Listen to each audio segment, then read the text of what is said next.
Do you remember the first year we met? How many years ago was that? That was in the early 80s. Early 80s. Okay, at that time he was in Georgia, very successful practitioner and a good friend. And then Scott, Dr. Scott Baker, I don't particularly like him, but I love his wife. Okay, but I love Scott as well. So the two of them are going to talk about the big ideas. So without further ado, stand and welcome these two gentlemen.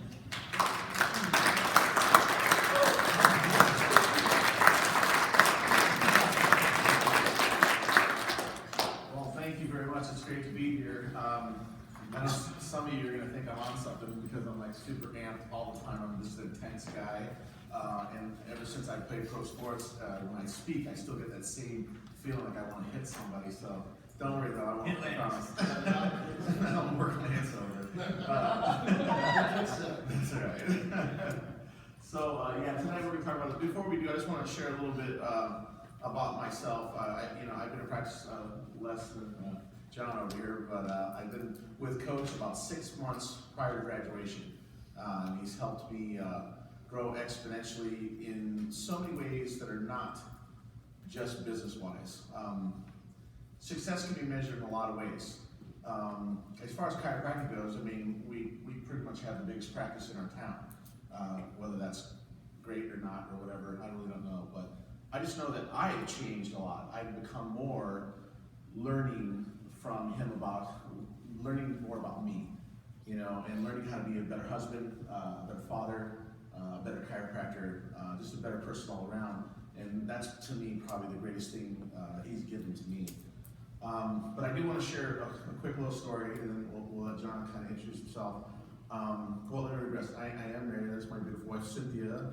We've been together for about, 25 years now. So we have 5 children together. Yes, there was a decade it just would not stop. And they just kept coming. And then we have 3 out of the home now. Ashley's our oldest. She's going to graduate from USC with her degree in business and communication. Our daughter Kayla is a chef. Our son Stefan is serving the U.S. Navy on the USS Raleigh with the helicopter squadron in Japan right now, and just recently got engaged. And then Monte is a senior, and Anthony is our sophomore. Now, I'm just going to warn you all, Anthony's my clone, and he's going to be a chiropractor. So he's coming to the profession soon, so watch out. And my lovely wife Cynthia is in her 2nd quarter at Sherman College because she decided to take charge too, and so let's get ready. So in our practice, we get to serve, and I love to serve, and I want to share those stories since we're kind of on the subject of sharing, and thank you for your stories, those are awesome. I had the honor of taking care of this mother who had low back problems, and we helped her get her low back problems resolved. We moved the bone, we got out of the way, God did the rest. It was pretty simple. She had a daughter who was labeled autistic. She was 5 years old, and so after a year and a half of care, she goes, "Do you think this will help my daughter?" After inviting the family in a million times, right? And I'm like, I know that this helps everyone, I just don't know how it will. And so she brought her daughter in. And so, like Dr. Saffron's story, the Atlas was one of the worst I've ever seen this little girl. And I normally don't take x-rays on children, but her case was special, and so we did. And I'm very grateful we did because it really helped me do a very specific correction for her. She never spoke a sentence in her life. She would usually be very irritated and very frustrated all the time. She was trying to communicate, but it never came out. Very few words, probably she could do maybe a handful of words, but no sentences. We set her up, gave her the correction. She jumped off the table. She scared me actually because when I adjusted her, she flew off the table like a spring. And I just stood back and I'm like, okay. And we're like, "Are you all right?" And she's just, I'm like, okay. Didn't think anything of it, and just went home. I saw her mom 2 days later. Her mom sees me, says her daughter's name, and starts crying. And first thought, because I was new in practice, was, oops, what did I do? The first one, and so she saw the look of fear in my eyes. She goes, no, it's not you. Just give me a second to compose myself. And she said, "My daughter actually spoke a 19-word sentence perfectly yesterday, and she's been speaking ever since." And that was 3.5 years ago now. And I've actually been asked to be on the talk show about it and different things like that. And so like all these autistic kids have come and we've had a lot of really cool response, but I won't get into all that. But you know, just it's so incredible to see that, because when you see her in here, like she was here right now, you wouldn't think of her as being autistic, labeled that. And you know what labels do to people their entire existence. She's just a sweet little, cute little girl who's just expressing health now. And it's just so cool. John, go ahead. All right. Well, I got to meet Dr. Ward early out of Lifetime Practice College in '83, and he totally changed my life. Victoria and I have been to many of the seminars together, the couples retreats and everything, and probably the thing that's made my marriage the strongest, except for the man upstairs, is Dr. Charles Ward. So I love you for that. Thank you so much. And we've been together off and on for all these years, and you're just amazing. I'm glad to be here. My wife couldn't be here because of family things. We have 3 grown children, and most of them are living out of their own pocket, not mine. And so, I'm just happy to be here. Great to have. All right, so well, first thing we did is, I'm a big fan of history, and I'm also a big fan of showing respect to those who paved the path before us. So I took some time to put together a special video just for this event right here. And I think it's premiering right now. It'll be on YouTube, available to the world after tonight. So I hope you guys enjoy this. And I'll have to, there we go.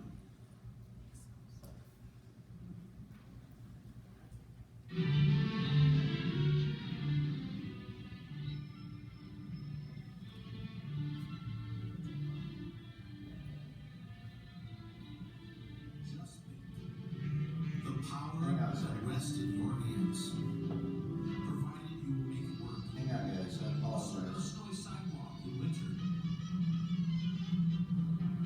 Hang on. I have no idea where this church music is coming from right now. This is not the video. So, totally. Okay. I don't know where this is coming from, but it's like not mine. So let's see. Perfect. Still looks cool. This. Something about YouTube on.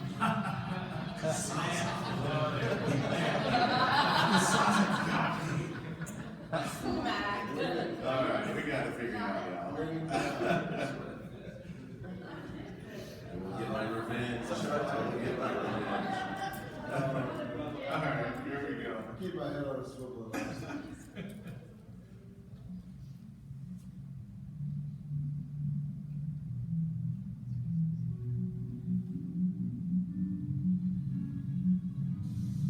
Just think, the power that rests in your hands, provided you will make it work. A slip on a snowy sidewalk in winter is a small thing. It happens to millions. A fall from a ladder in the summer is a small thing that also happens to millions. The slip or fall produces a subluxation. The subluxation is a small thing. The subluxation produces pressure on a nerve. That pressure is a small thing. The pressure cuts off the flow of mental impulses. That decreased flowing is a small thing. That decreased flowing produces a diseased body and brain. That is a big thing to that man. Multiply that sick man by 1,000 and you control the physical and mental welfare of the city. Multiply that man by 1 million and you shape the physical and mental destiny of the state. Multiply that man by 130 million and you can forecast and prophesy the physical and mental stasis of a nation. So the slip or the fall, subluxation, pressure, flow of mental impulses, and disease are big enough to control the thoughts and actions of a nation. Now comes a man. Any one man is a small thing. This man gives an adjustment. The adjustment is a small thing. The adjustment replaces the subluxation. That is a small thing. The adjustment of the subluxation releases pressure upon nerves. This is a small thing. The released pressure restores health to a man. That is a big thing to that man. Multiply that well man by 1,000, you step up the physical and mental welfare of the city. Multiply that well man by 1 million, and you increase the efficiency of the state. Multiply that well man by 130 million, and you have produced a healthy, wealthy, and better race for posterity. So the adjustment of the subluxation to release pressure upon nerves, to restore mental impulse flow, to restore health, is big enough to rebuild the thoughts and actions of the world. The idea that knows the cause, that can correct the cause of disease, is one of the biggest ideas known. Without it, nations fall. With it, nations rise.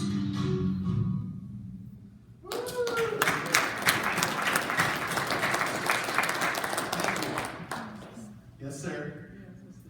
Can you, for some of the people in the room that didn't know many of the faces there, Who were some of the faces that came up on that? The second one was Dr. Charlie Ward.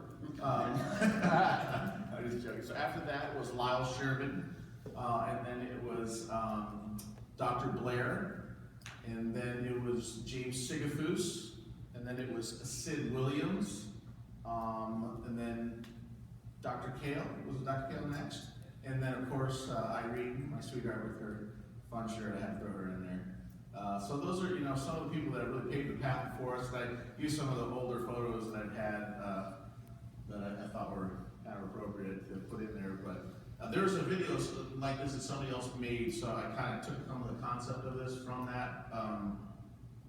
But when they said, "Here comes a man," they put another doctor up there, and I felt that the man should have been BJ, because this all comes from it. And if you remember the date on this, when it was released, 1949, he said, "You can prophesy what will happen to the nation." What has happened to our nation, people? We're taking care of 1 to 2% or whatever of the country. If we were taking care of 98% of this country, would we be where we are right now? I mean, honestly. So this is a big deal. We have a huge charge ahead of us, a real big deal. A civilization-free nation. That's how we rise. Everybody wants to talk about the little monopoly pieces all the time. Oh, the economy, welfare, healthcare, blah, blah, blah, cut this, cut that. We need to get our heads on straight. You get your heads on straight, you're reconnected with God, you're reconnected with the power that made you. That is what's going to free the nation. That's really what it's all about. Getting people connected back to the source. And that's the big idea, and that's what BJ talked about. What was that? So the world defines philosophy as this: the study of the fundamental nature of knowledge and reality and existence. Okay, that's how the world does it. This is what BJ talked about. I love the very first part, the literal love of wisdom in its actual usage. The knowledge of phenomena is explained by, or result into, cause and reasons, powers and laws. How he spoke, what he thought, how he acted. This guy was incredible. This is what chiropractic is not chiropractic without philosophy. You can have science, and you can have the art, but without philosophy. And what is philosophy? Philosophy is thinking. Thinking is your why. And if you don't have your why, you have nothing. We all understand at this point, right? Would you guys agree with that? Yeah, you gotta have your why. So let's talk a second about thinking. Any of you seen this before? This right here, potential. And this is the way everybody thinks. And this is the sort of stuff I think everybody should talk about. This is what we taught in elementary school. Because this cycle happening in everybody. It's happening in everyone in this room right now, everyone in this world. This is going on right now with you. Okay? And how this thing spins is this. We have a person here, you know that guy in school that everybody thought had a lot of potential, that one, you're like, man, that guy's got endless potential. But he didn't believe in himself. So he'll take small actions. What kind of results do you think he'll get? He'll get small results, right? And then he'll go, see, I told you, I don't have any potential. But you get someone who believes in themselves. They say, I can do this, I can make this happen. Or somebody helped them believe in themselves, whatever it was, but they got the idea that they have potential. They'll take massive action. When they take massive action, they're going to get great results, which will reinforce their beliefs. Yes, I can do that. Or, because some people, the pessimists out there, they're going to catch me on that one. Well, what if you take great action and it doesn't work out? Well, yes, that'll happen, but guess what they believe about that? They believe it had to do with the action they took, not in their potential. They believe that, hey, maybe I just need a different approach. Maybe I need to look at this differently. Maybe I need to do something different inside me, whatever it is. They don't second guess their potential. So in life, this is what's happening in your mind every day, guys. 24 hours a day, 7 days a week. So, how are you spinning? Are you spinning positively about yourself? Are you spinning negatively? Dr. Ward talks about this all the time. If I spoke to you the way you spoke to yourself, would we be friends? Look at the way you're thinking. How are you thinking? It all starts here. And you can't separate any of these. Just like chiropractic, you're not a bunch of parts. I can't separate you. I can't separate your headache from your toe pain from your subluxation.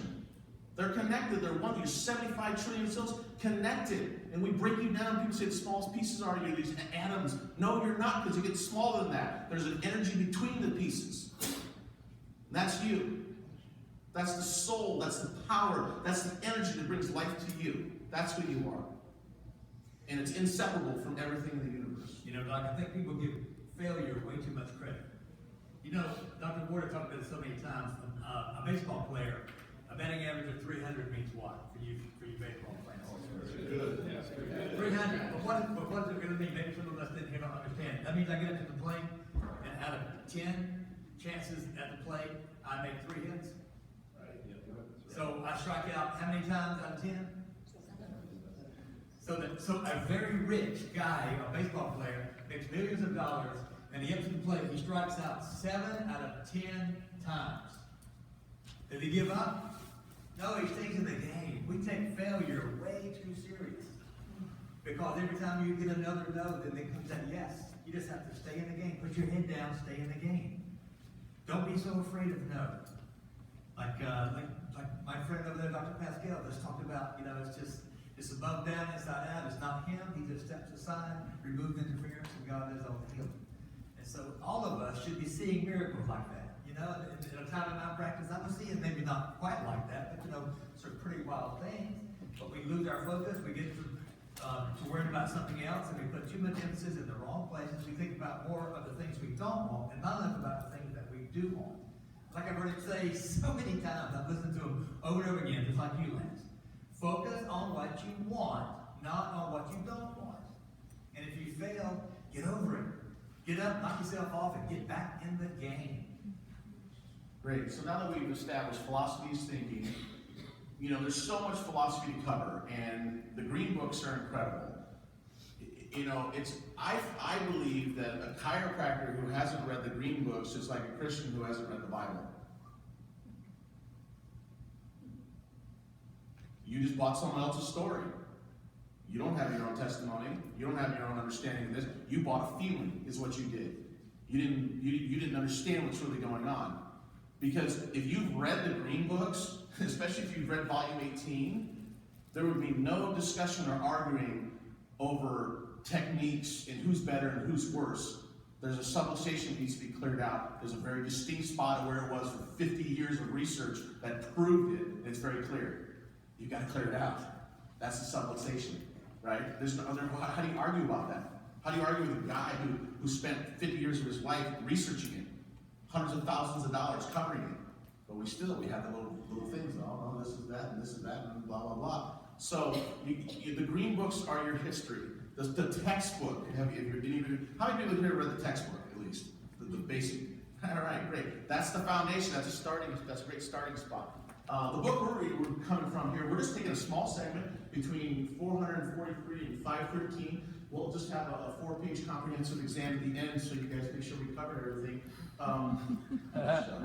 This book is still up from below the bottom. It was written in Australia while he was down there, and this is about selling yourself. And our goal here is to get these 4 points across to you today through quotes from B.J. Palmer. So every slide from this moment are going to be literal quotes from the book, taken word for word. Okay? The entire story told briefly. You got to attract the eye to reach the mind. You got to go through the fight necessary to sell yourself to yourself. This is one of the biggest things in chiropractic when you come out is believing in yourself. Once again, what is that? What is believing in yourself called? What's that called again? What's that word called? Potential, right? Isn't that what it's called? Potential. That's right. So we come back to that potential thing. Use Printer Z and introduce yourself to others. That is your action. Okay, you got to take your action. Deliver services with an article of merit. I wrote a little note here because I saw article of merit, and I've heard this since I've been a kid, that terminology. But who in here knows what article of merit means? Like if I put you on the spot right now and made you stand up, could you define that for me? I mean, we all have kind of a concept of what it is, but could you define it? Me neither, so that's why I looked it up. Okay, so desirable trait or ability belonging to a person. being good at what you do. So what's BJ saying to us here? Deliver your service with excellence. Be good at what you do. Okay? Go ahead, John. Well, BJ also said it's a sorry frog that won't praise his own pond. You and I we don't think enough of ourselves. And like he talks about this whole self-talk, when you get up in the morning, you should stand in front of the mirror. And like Dr. Foster Hibbert would say, you should talk to yourself in positive, encouraging ways. How in the world, who can anchor to an unanchored mountain? Like he would also say, if you don't know who you are, what you do, and what you're all about, then how can anybody else believe in you? The big people in this profession have that deep, deep love and compassion and certainty, and people feel that. They're on fire. You can feel their passion. And so you got to believe in yourself, and you're going to have doubts. Going to have the guy up here in the back of your head who runs that tape that you're not worthy and you can't do this. Just shut him down. If you read Think and Grow Rich, there's only one way to reprogram your subconscious mind, and that's constant, intended affirmations with passion and energy daily and constantly. So you got to believe in yourself before anybody else will believe in you. And so that's what he says. And Doctor? So if a salesman comes up to your house, knocks on the door, and he's like, you don't want one of these, do you? How's that going to work out? Eventually someone's going to feel sorry for you, like, oh my gosh, please come in here, let me help you, right? But the truth of the matter is, if the person is not convicted about what, you can feel it, you can smell it, there's just something wrong, right? You know, when someone doesn't believe in what they're selling, if they don't believe in what they're representing, if they don't believe in the philosophy of what they're doing, you can feel it. You can't fake that. That is why I believe we're constantly being told to know our why. Because you'll shake.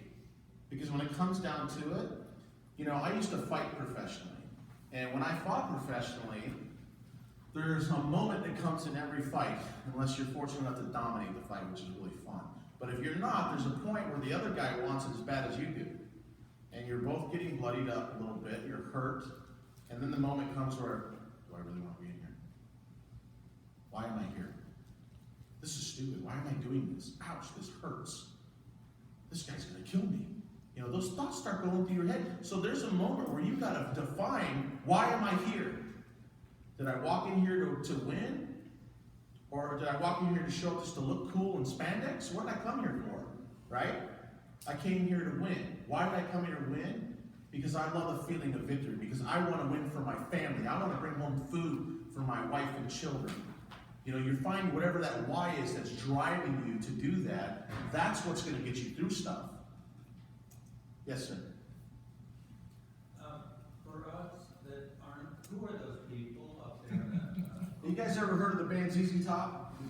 This over here on the far left is D.E. Palmer, who is the founder of chiropractic, who's one we heard about earlier, who adjusted Harvey Lillard, who was the janitor of the office he worked at, and restored his hearing through the correction, or the body restored the hearing through the correction after he got corrected. And the one to the far left here, my left, your right, sorry, whichever we want to look at it. Here, let's do this. BJ. Oops. This one is BJ Palmer, who is the developer and the one who had done, 90% of the work.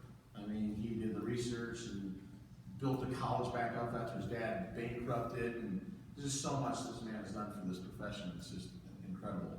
But those are the two guys. Thank you. Interrupt. So we're back to the interrupt the eye. You know, now this is something, I'm going to enter this a little gently with some people, because we live in a very interesting society, where certain things are considered, really, really cool, or really, really important for you to stick out and be accepted, like the ripped stomach thing, like the abdomens, and I always joke, because I always show a picture that, is this health? And I have this in my DSR, and I show the doctor's special report, and I show this picture, what is health? And I'll have a person with this ripped abs, like this, and I'm like, I'm an old Italian kid from outside Chicago. If you had a stomach like that, your parents were poor. Because we all, you weren't getting the pasta every week like the rest of us, So things change in time, so what we think is cool is not cool. Like, BJ used to like to ride around town on an elephant. Totally not cool with me. I I don't like riding animals. I don't like being on horses. They jump, they make me react. I don't like that. So some people think that's cool, and that may fit for other people. I have a cruiser. I have a big motorcycle that's done up with skeleton lights and things, and I like to drive around in my suit around town, and it says UC Doc on the back. And so those are certain things, just through your presence wherever you are, we should stand out. We should not blend. I like the idea of when we come to these events, we're all dressed up wonderfully. You guys look great. We're wearing shirts and ties. We look professional. We stand out. We don't look like the Herbalife crew.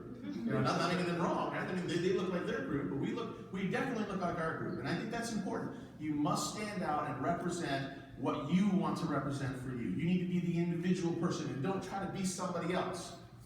Now, it's great to find a model, a role model, and then follow that for a while. But like Lance was saying earlier, you find that thing and you refine it to fit your needs, like some of the paperwork you change and don't things like that, and marketings and stuff like that. So you need to find what works for you, but you best stand out. Don't blend in your own town. You walk into a room, okay, and let me ask you this. If you're like me, how many of you go out to dinner and sit in a restaurant and notice, you look around and you're like, wait a minute. I don't know anybody in here. Should that be the way it should be? Shouldn't we walk into a restaurant and people be like, cheers? Norm! And they should know you're in town, right? Shouldn't it be like that? That's what it should be. That's my thoughts. Well, everyone has a unique factor. You have a unique ability. You have gifts that nobody else has. And one of the goals in life is to develop whatever they are to their full potential. Whether it's a smile or it's your charisma, your energy, all of us have that. There are things that we admire about Dr. Ward, and that is his unique gifts. And he uses his gifts to better the planet. And so, again, don't hold yourself back. Don't put yourself down. Don't find anything wrong with yourself. Find something right with yourself and love yourself for it. Like when you do walk into a room, there should be a smile. You should have your head up and your shoulders should be back. It's like Dr. Barker used to make Dr. Ward and his colleagues walk around. Carry yourself with confidence. The world will build a path for the person who knows what they want. So don't second guess yourself. Move and speak with confidence. And I like the way you put that too, because in maybe now it's even more appropriate to be mentally standing out than it is to be physically standing out. Where BJ loved to wear his vests and his big long beard and his long hair. There's a really cool story in here too, which I didn't put in, which is fun, is he's at an event and this young couple, the lady was just obsessing about him, like, why does he got his long hair like that? Why does he dress like that? Just going on. So like the night kept going on, and the guy that was the date, the man was like, I'm just going to go over and ask him for you so we can get these questions out of the way so we can go back to courting, And so he goes over to talk to BJ. He says, the lady I'm with has got all these questions about you. Can you just tell me, why you got this long hair? Why you dressed like this? BJ's just taking me to her. And so they walk across the room, they go to her, and she's a little, embarrassed now. They stand there, and he says, I hear you have some questions for me. And she's like, yes, why do you wear your hair like that? And he goes, this is why. Because you want me here, they bring him over, and I just think that's an important point. She was with her date, but she couldn't concentrate on her date because BJ was so powerfully present in the room. Now, we've heard the saying, early to bed, early to rise, work like hell and advertise. Everybody's heard that, right? That's a pretty famous saying. But I want to put it all together because I thought you miss a little bit of it if you don't get the whole thing. The early to bed, early to rise makes a man healthy, wealthy, and wise. And he said, that's a lie. And I didn't even know that until I read this. I'm like, wow. He says, I might be a lazy hobo, have a subluxation in my spine, never think a thump, but if I go to bed at 7 p.m., wake up at 4, will I be healthy, wealthy, and wise? So the action of just doing that is not quite enough. There was one thing, and Dr. Ward talked about it earlier today. What's that word right there? Work. That's right. You got to work like hell, he says, and advertise. And that word is so powerful. And I'll tell you, it's a resounding theme, and just like the Bible, those green books continually talk about work. Work, work, work. If you got in this profession to sip Mai Tais on the beach, you picked the wrong place. This is the Lord's service work right here. And there's a lot of work to be done. A lot of it. Embrace the work. Embrace the work. This saying here, the power that made about heals by is one of my very favorite. It's actually on my answering machine. So when you answer, I end with that as a remembrance. I also have epigrams in my office, which I really like. And I have a 22-foot long, I have a hallway, it's 22 feet long. And yes, the whole 22 foot is filled up with this little epigram all the way down the hallway, because I love this saying so much. Because this is, to me, it's the alma mater, it's the truth, it's what it's really about. So he talks about these 4 eyes of progress. Analyze, unless you look at stuff, and unless you're taking stats, unless you're, looking at stuff objectively, you're not really going to know what to do. Energize. What do we do to energize? What are we being taught all the time? What do we do every day? They're called what? Rituals. Morning rituals, that's right. You gotta have your morning rituals, daily rituals. Doing your, one of the questions I had with Dr. Ward this year is I'm like, how do you what do you do to keep yourself self-motivated? How do you stop from deflating? Because you get pumped up, especially events like this, it's easy to get I want to tear out of here, but after a little while, so you get peter back down, right? And so how do you keep going? And the answer he gave me is totally not what I expected. I expected him to say something, I don't even know what I expected him to say, but I clearly didn't expect this. He goes, do your daily rituals consistently. They'll keep you pumped up. I'm like, really? Because I wasn't very consistent with them. I would do them as I wanted, but then I'm also a little artistic, so sometimes I just kind of sleep in and do whatever I felt like doing as the wind kind of blew too as well. And so I'm like, okay, I need to be more disciplined. So I took time to make a schedule for myself of, kind of the Stephen Covey thing where we put my whole schedule down, 7 days a week, where I'm supposed to be, what I'm supposed to be doing. And that one change, I went on a 5-month climb. I ended 2015 was looking like maybe a little lower repeat of the year before if I would have kept going the road I was going. But from that, I ended the year, we broke 17 records in the office. I had my biggest year. I broke many records on my own as well, and all the stats with that. So it's just incredible how one little fine tuning, one little tweak can change everything about who you are and what you are. We first make our habits. This guy in the back says, lousy habits, lousy life, good habits, good life. We've all heard that 1,000 times. We first make our habits, and then our habits make us. We are what we habitually continue to do on a repetitive basis. So you look at that, analyze every part of your life. Is this serving me? Is this not serving me? Is this a constructive activity or is it destructive activity? And make choices. Like you said, one of the first slides today, we have a choice to make, and the choice we make today can change our lives forever. Make a choice in favor of yourself to do what's right for you and your practice in the world. One of the greatest discoveries of putting this together was finding out that Innate Legacy, and I hope this doesn't sound like an infomercial, I'm not trying to make it sound like one. What I'm trying to do is reinforce the fact that this entire system is based on principle and philosophy of chiropractic. And I had no idea until I started pulling back the curtains in Oz to find out what was really going on. And as I'm looking at these green books, I'm like, wow. I go, this is what this is from, this is what this is from. And I go, thank goodness I picked a great leader to follow. Because I didn't really know anything graduating. How many of us know anything graduating school, or even a few months before graduating school? We don't know anything, We barely know chiropractic, let alone the world. I mean, the real game starts the moment you graduate, doesn't it? That's when the real game starts. And so I just find that just great how it all ties back in. And so the next part leads right into that, systematize. What is that? What do you think that would relate to in this program here? What do you guys think it would relate to? We're going to relate it to something. Day 1 and day 2. Procedures and protocols, thank you. Yes, exactly. If you don't have a great system, it doesn't matter how awesome you are. It doesn't matter if your pies are full of sparkles. It doesn't matter if the birds sing when you adjust. If you don't have a good system, like that was a great system, but everybody's kind of rooted there, and it's uncomfortable, and it's dirty, and it stinks, and they just seem scattered all over the place. I think I'm gonna go try, so and so and so and so, because I just wasn't comfortable there. So the wow factor is, that goes back to the Parker days. I mean, that's powerful. You don't have to have a ton of money. You don't have to have gold rugs, you know, and silver chairs.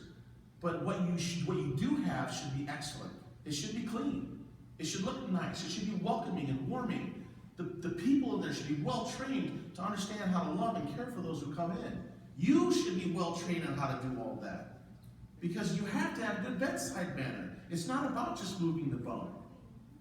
And see, because I thought that's what it was for a long time. I thought it's about that. I thought it was about being a great chiropractor. And you know, and when I hit that, it's, you know, the angels will sing and I'm, you know, and blah blah blah. The truth of it is, it's about those relationships.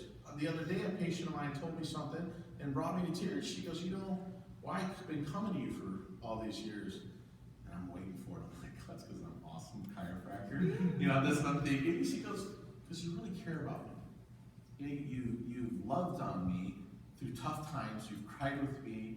You've prayed with me, and you've always hugged me when I needed it, and even though you didn't know what was going on. And you know, she's this little lady. She's just so cute. You're gonna make me cry. Don't do that, you know. It's like, but it was so cool. This relationships that we have. These people need us for more than just the chiropractic part. It'd be great if we could just do some sort of systematized, line people up and free everybody at one time, right? But it's more than that. It's relationships in the community. It makes them comfortable enough to send their daughter to you, or their husband to you, or their grandkids. You know, and that's where they get comfortable and trusting you, because it's got to be a trust. And in the South, trust is pivotal here. I don't know what it's like in the rest of the country, but down here, you have got to be vetted before they'll open up the trust gate to you, and that's really, really important. You know, you want to add on systems at all? Okay, and then advertise. You know, gosh, the magic bullet that we're all looking for, right? We're looking for that magic bullet, that one thing we can do that would make us not have to work, right? Because that's really what we're looking for. If we're going to be honest with each other, we're looking for that one advertisement so we don't have to scream. That one thing we don't have to do a health talk. The one thing we don't have to shake hands. The one thing we can just sit back and they all come to us. Oh, it's just so wonderful idea. It's like a fantasy, like an oasis in the horizon, right? But that's not what we're meant to do. We're meant to work. We're meant to be out in the community. We got to get out there and we got to hit the pavement. We got to shake the hands. I mean, when Cynthia, I was lucky to have my wife be my office manager when I first started. And there was no such thing as downtime for me. She's like, okay, you got no patience from here to here. I'll see you later. And I'm like, where are you going? She goes, no, I'm not going anywhere. I'm going to stay here at the office just in case somebody calls. Where am I going? She goes, you're going to go out. Here's some cards. You know, so it's always nice to have a support group. But, you know, you got to get out and you got to get out there and work and get the community to know who you are. And I'll give you an example of that. So the other day, one of my patients I've had for a couple years came in for his regular wellness check, and he's like, hey, I was just over at the Boys and Girls Club. There's a retired pro football player who runs the whole thing. I can't remember his name off the top of my head. But I told him I was coming to my chiropractor. He goes, who's your chiropractor? He goes, oh, I'm going to see Dr. Baker. And the guy goes, oh, I've heard about him. I heard he's really good. I don't know this guy. You know, I know some of you have been in practice for decades, whatever, longer than me, that you may have gotten a lot of that. I'm still fairly new in the profession for me, and to hear that come back from the community is huge. It's like, this guy doesn't even know who I am, but some people have spoken kindly of me and shared that, and I think that's incredible, because that means somewhere down the road, if he decides he needs care, who's he going to go see? Or who's he going to recommend? And how important is that? Because what's the most important? I'll tell you, the best advertisement, you guys better know this. What's the best advertisement? Word of mouth. Word of mouth, referrals, that's right. Referrals are golden, they're incredible. And so, once again, to have referrals, you've got to have a system in place, you've got to have all those things in play to make that work. But the best advertisement there is you. How you make people feel when you are with them. When you meet them on the street, they're a complete stranger, you let them know, hey, my name is Dr. Webster, I'm a chiropractor. My office is located at such and such, and if I can ever help you, I'd be happy to. You know, you've got to make a favorable impression. You got to invite them to your home. And then every visit with every patient, you got to love them unconditionally. My team and I were discussing with 2 or 3 patients today at lunch that drive us nuts. And we all have those patients. We got to be careful not to give those patients too much of our energy and take away from the really good patients that that love us and appreciate us and follow our suggestions. But selling, and I think Zig Ziglar said this, Dr. Ward, you can correct me, but Zig Ziglar said, selling is nothing more than a transference of feeling from one person to another about a product, a service, or an idea. We all make decisions based on feeling and our gut and how you make people feel. If you have this air that you're better than they are, or you talk above them or whatever, they're not gonna like that. And if you look in their eye, which is the window of the soul, and you feel their heart, they feel your heart, you got them. And they're gonna tell their friends, they're gonna tell their family, they're gonna refer to you. It's all a matter of the heart. You know, when you get in the community, be in the community and go out and get involved with stuff. Volunteering is great. I like to volunteer. I volunteer with the fire department, with Crossroads Youth Ranch, different things that I enjoy. Now listen, if I went and joined like the Raleigh Club, how would I fit in? There would be like, someone, well, why is he here by himself? What's going on, right? You gotta make sure that whatever you're doing, it's something that you enjoy, so you don't seem like the snake oil salesman that's just kind of slithers way into stuff, because those are the people you want to attract anyways, right? The ones you want to attract are the people that like the things you like, right? So be genuine. So when you're out in the community, just be genuine. That's really important. Go ahead, John. These are your favorites. This is, one of my favorites. The path of least resistance makes rivers and bends crooked. We live in a society of compromise. And nobody seems to have any principles anymore, and especially those perhaps in our profession who are doing anything and everything. And I realize some of it may be out of desperation because of the economy, but you need to just be really clear that you are a chiropractor and you don't waver from that. Your key thing that you do is correct self-fixation, remove interference.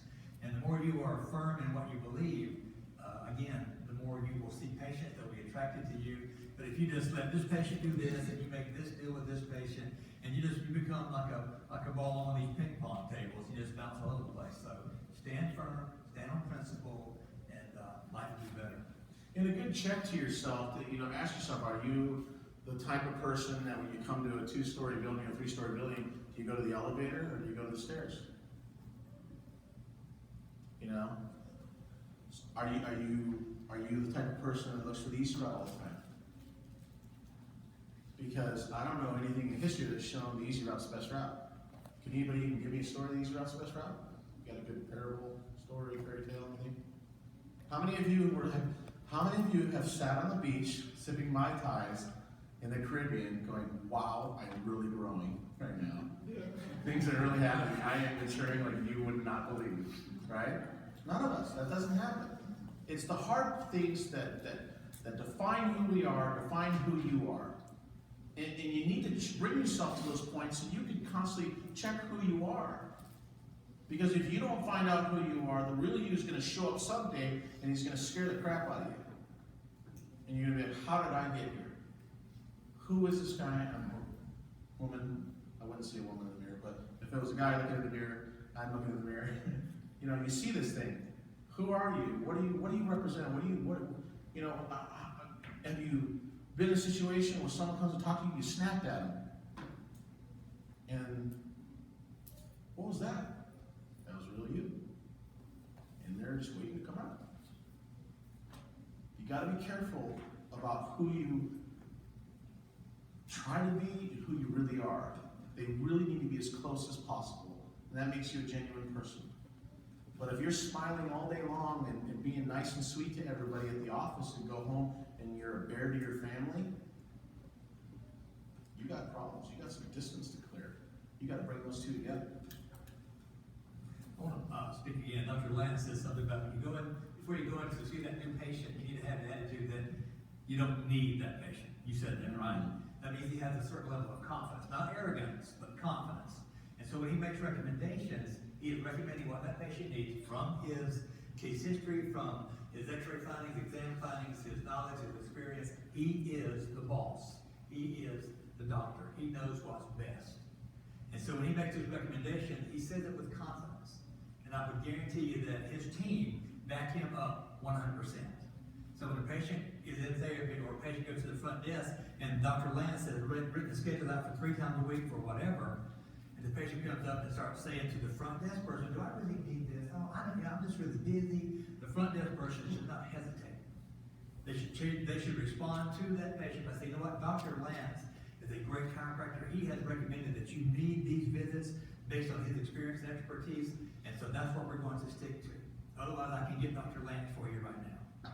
See, every patient's going to test you, especially CA. They're going to test you to see what they can get away with. One of my favorite quotes is, many adults, I'm not going to say all, but many adults are just little children in big bodies. They never learn discipline. They're always looking for a way to get away with this and get away with that. So once the doctor decides what the patient needs, the team needs to back him up, and that puts you together even better. Because if you start to negotiate and compromise, then if that patient says, do I really have to come 3 times a week? And the doctor backs out and says, well, maybe 2 times is good enough. You just set a precedent that you're not a person of integrity, that you can be negotiated with, and that you over-recommend. So decide, like Rocky would say, decide what you want and go out and get it. But stick to your guns and be a team. Hold together. And be strong enough to be able to look into the eyes when they give you that resistance, be like, you know, the moment you know more about this type of work than I do, I'm going to close my practice and come see you. You know, be able to own that enough. You know, I mean, you got people that are going to argue with you. Have they gone to school? Do they know the central nervous system like you do? Have they paid the dues? Have they fought the fight? Have they taken boards? Have they paid off that debt for you? You know, that's one of the reasons why I don't take insurance. I'll be danged if I'm going to have a guy in a cubicle tell me how many times you see Mrs. Smith.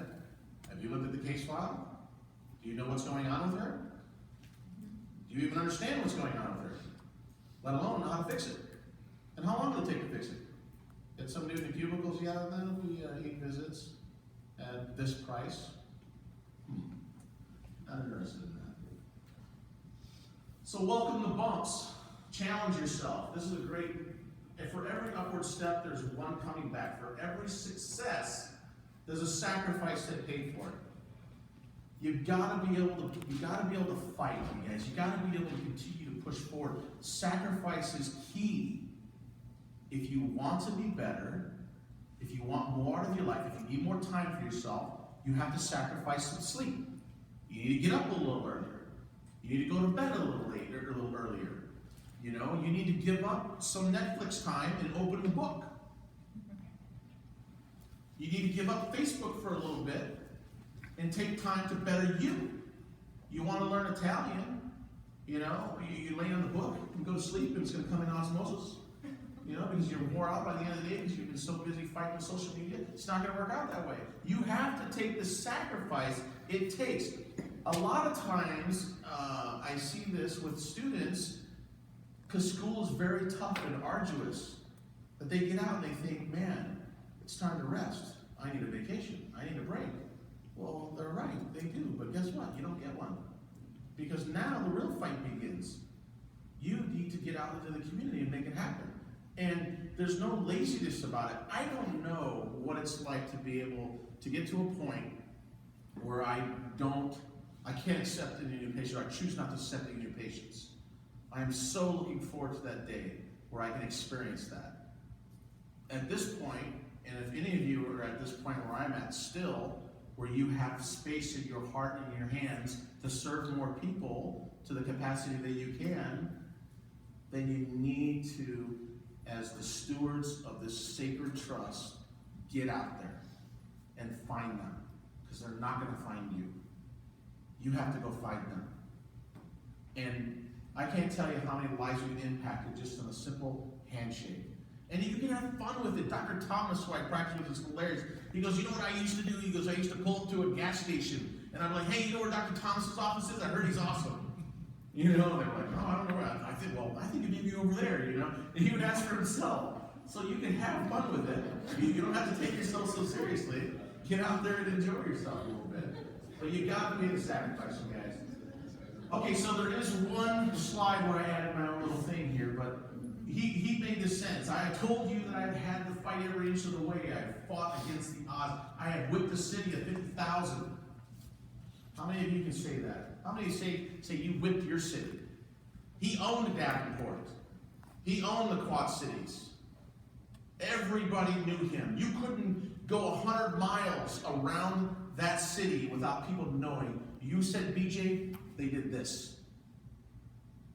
How many people in your city, if they said your name, would do this and wouldn't hesitate? Now, do you think that's something we're missing as a profession?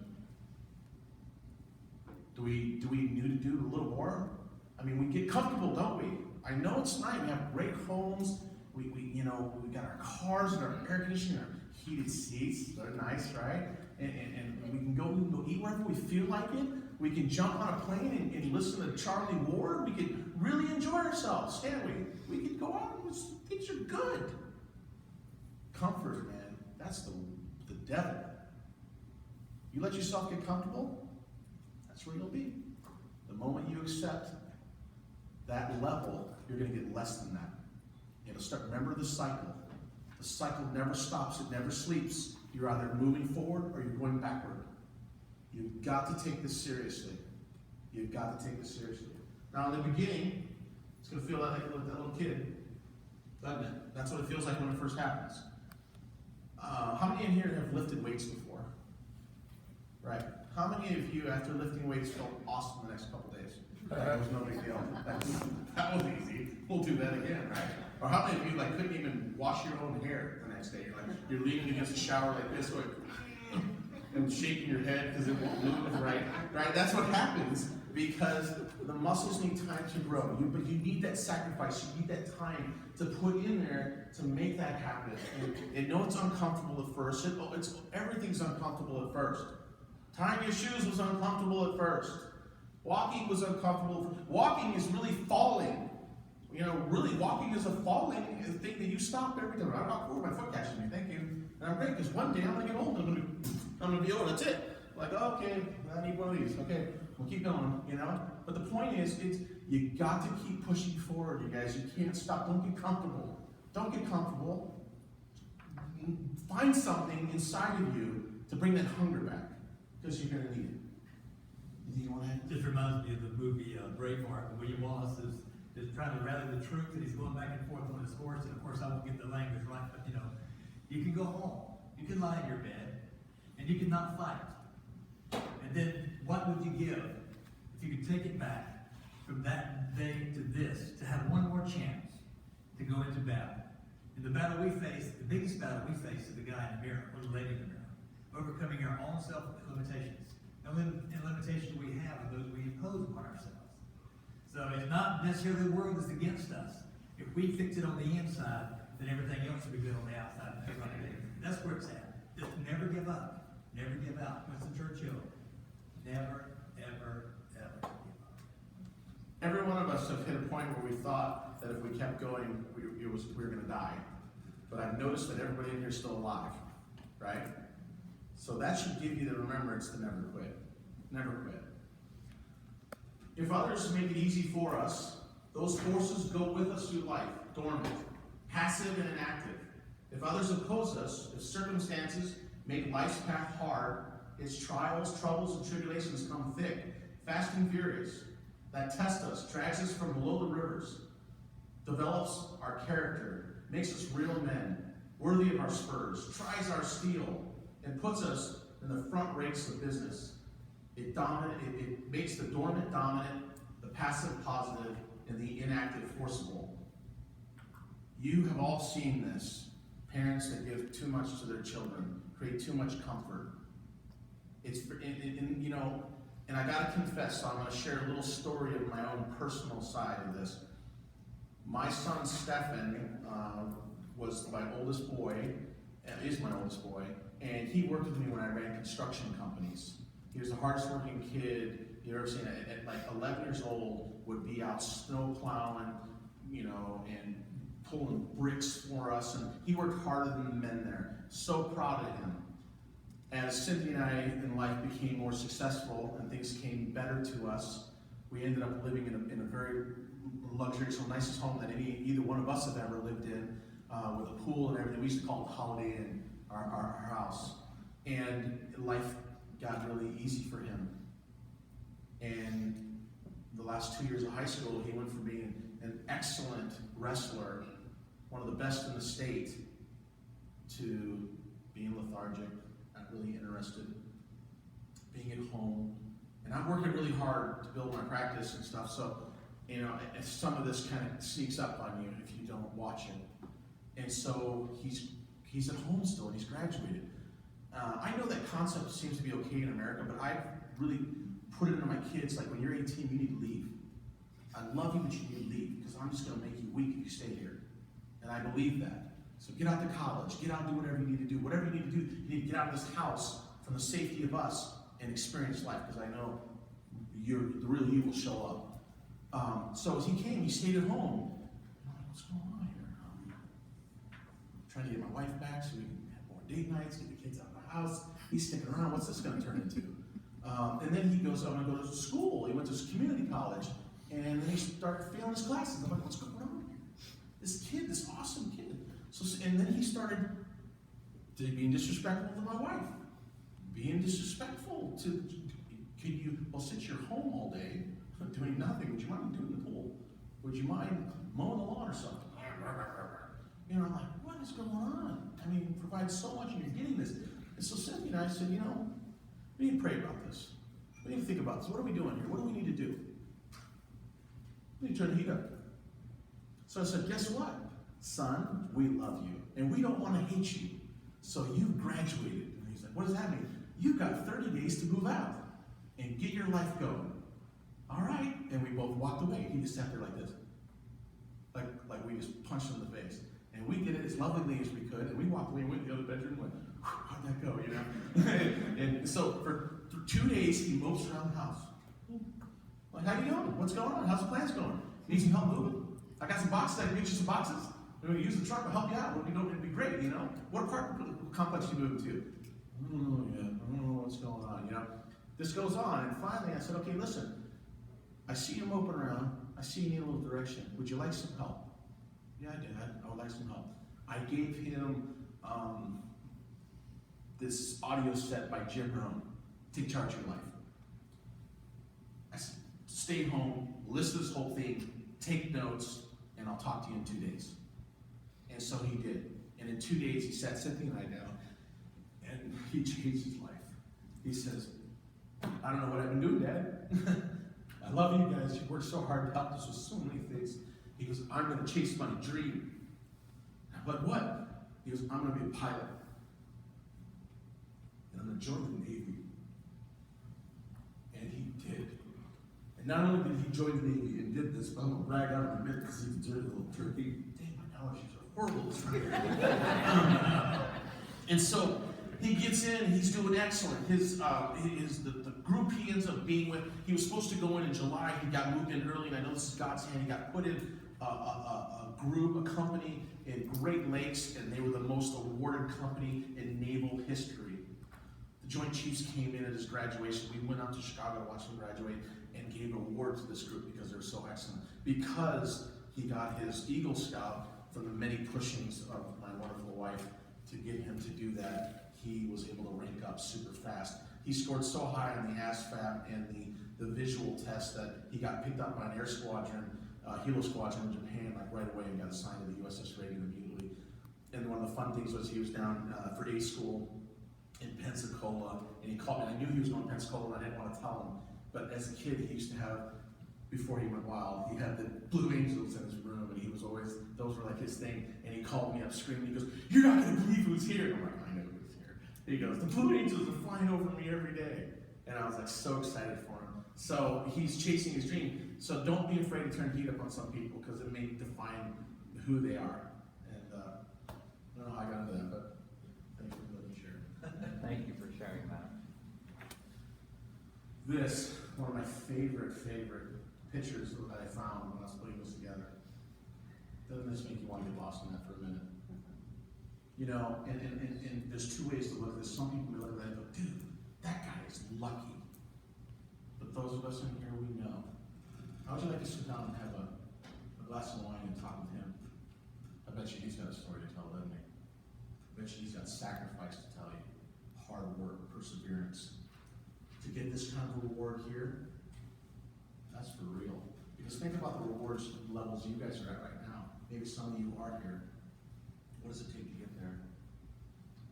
And who's going to get you there?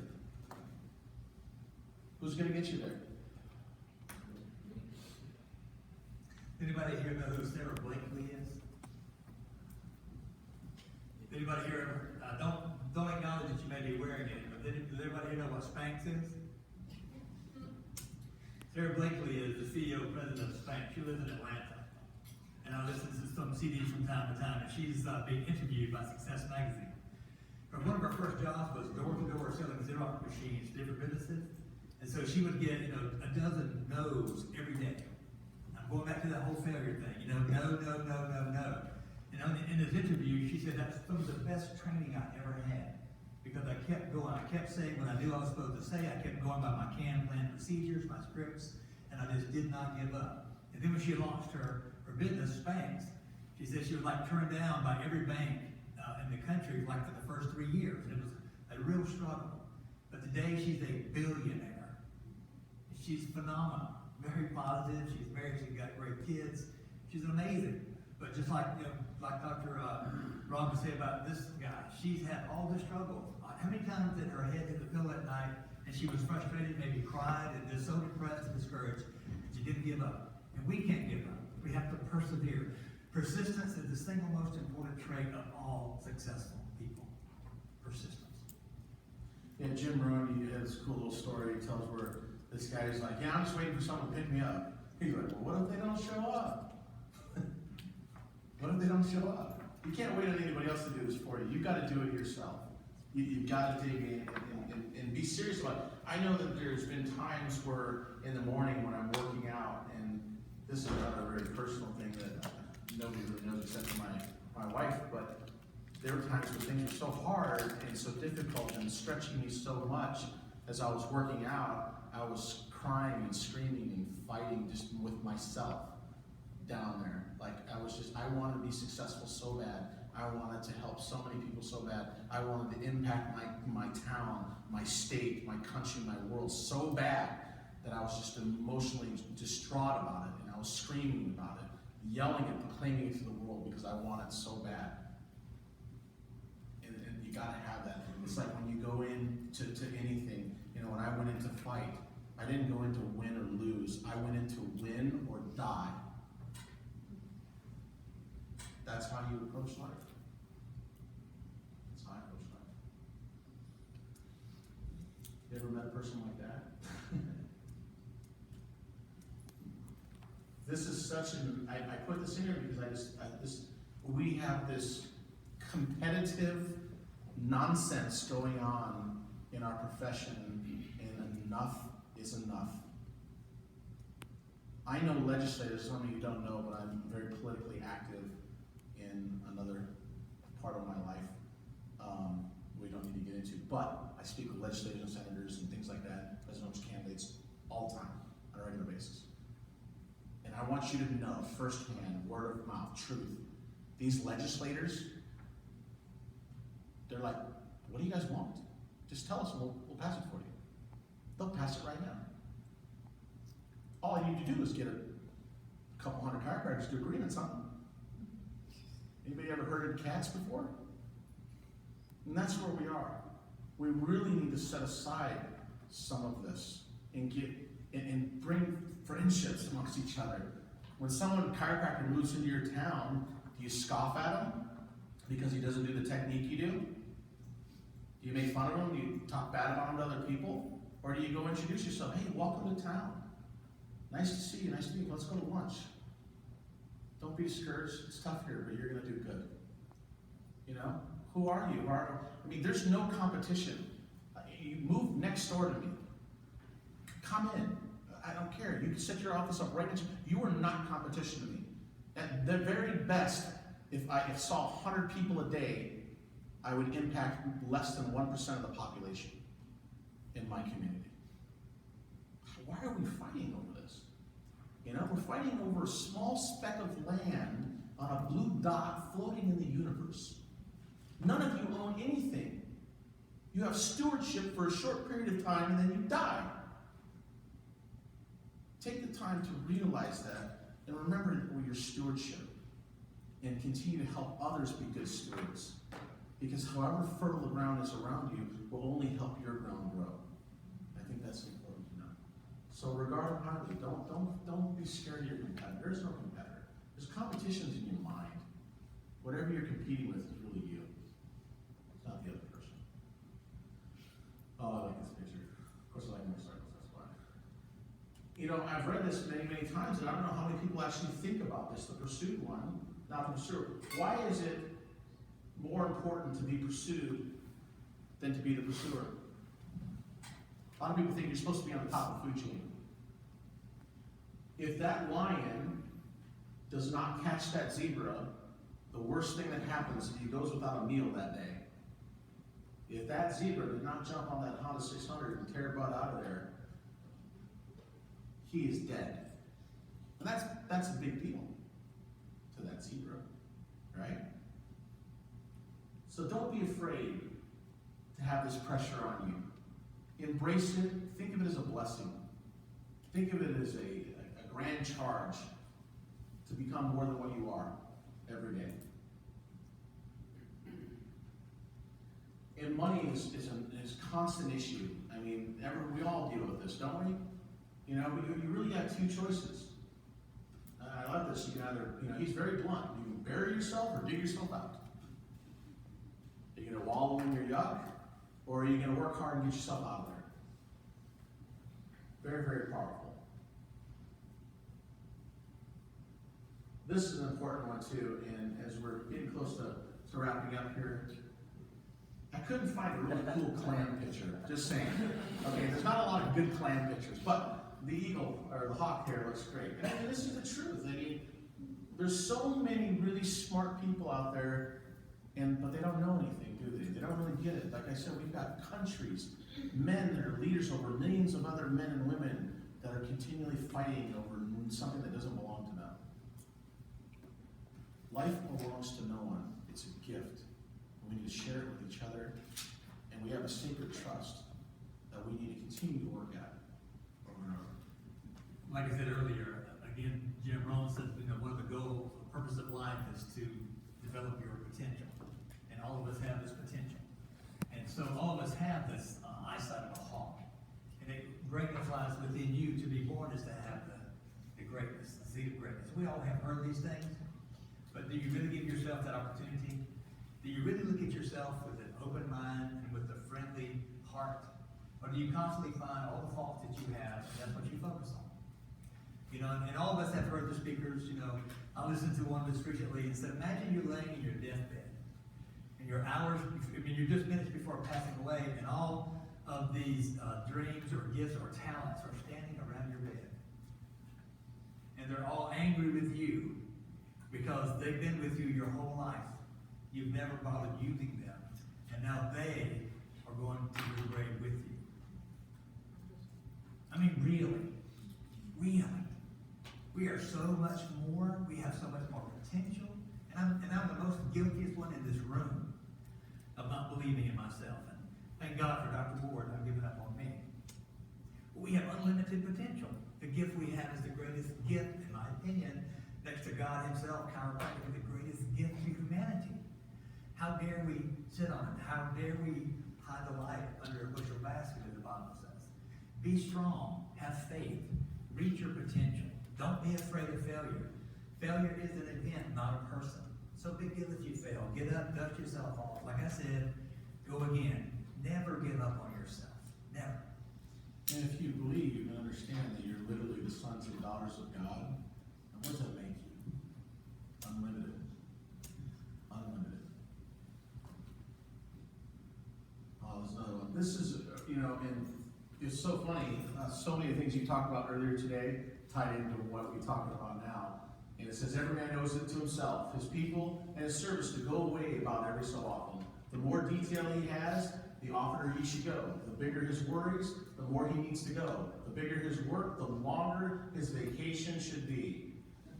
And I am kind of a workaholic, and so this is something I need to hear. Super important to me is we need to take vacations. So, truth be told, the amount of work you do, how much time should you take a year? A month? Can you give yourself 1 out of 12 months to revamp yourself, recharge yourself, get yourself more productive, more helpful, more healing? If you don't give yourself time, you wear yourself out, then what? Who can you serve? How many people can you help? You got to take care of yourself as well. And we have a huge mantle, and we got people out there right now that they vacation 4 or 5 months out of the year, right? And they're not doing anything near as important to the world as what we're doing. And this is super important, remember too, people. Just don't take yourself too damn seriously. Seriously. Have some fun. You know, I'll tell you, chiropractors sometimes could be the most serious, intense group of people you've ever met. But other times you could be wild and crazy. I remember one of the first times I got around a bunch of chiropractors, I was playing rugby, and I got picked up by this group called the chiropractic, the Palmer Old Boys, and they paid for a trip for Sydney and I to go to the British Virgin Islands, because they picked me and another guy to be ringers for them. Basically what they did is they took the two of us to do the most of the work while the old guys kind of trotted along the field, right? So they could do a showing. So we go to this event, and these chiropractors were incredible. Cindy and I were young, we were in our 20s at this time, and these guys could stay up all night, and they're partying and having fun and loving life, and we were going to bed like, what's going on? We can't even keep up with these people. They're so full of life and so many things they were doing. So always remember, have fun, enjoy yourself, don't get crazy about the little things. Remember to have some fun while you're out here. And I guess in final here, just thank you guys. We love you, and just so grateful to be here. And I'm just humbled for the opportunity to share a couple of my thoughts and feelings, and I'm grateful for the opportunity to be a chiropractor. I'm grateful to be a part of this profession. I'm grateful to lock arms with you guys and to be on this platform of serving this world. Thank you. In the words of BJ, you never know how far-reaching something you may think, say, or do today that will affect the lives of millions tomorrow. I love you because you love the things I love.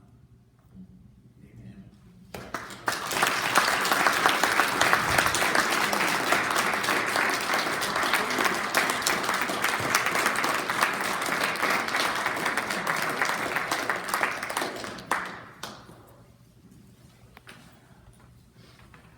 Well, that concludes our meeting today.